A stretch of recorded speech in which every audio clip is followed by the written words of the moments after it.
Jet tempur Amerika Serikat dan Inggris dilaporkan kembali menyerang wilayah Yaman Utara pada Sabtu 3 Februari. Laporan ini muncul setelah Amerika Serikat menggempur wilayah Irak dan Suriah menggunakan 125 amunisi presisi. Sumber Yaman menyatakan bahwa jet-jet tempur Amerika Serikat dan Inggris menyerang kota Sa'adah di utara Yaman sebanyak 3 kali. Salah satu serangan tersebut menghantam sebuah pangkalan militer gerakan Ansarullah. Serangan ini juga dibenarkan oleh pejabat Yaman dan militer Amerika Serikat. Associated Press mengutip pejabat militer Amerika yang menegaskan serangan tersebut dilakukan sebagai bentuk pembelaan. Situs resmi gerakan Ansarullah juga melaporkan bahwa pesawat tempur aliansi Amerika Serikat Inggris telah menyerang kota Abs di kegubernuran Hajjah Yaman.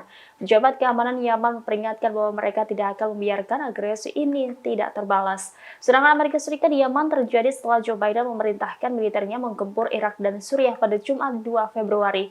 Pusat Komando AS menyatakan pesawat tempurnya telah menyerang 85 sasaran milik militan pro-Iran di 7 lokasi di Suriah dan Irak. AS menggunakan 125 amunisi presisi untuk menargetkan seluruh sasaran tersebut dalam waktu. Download Tribun X sekarang, menghadirkan lokal menjadi Indonesia.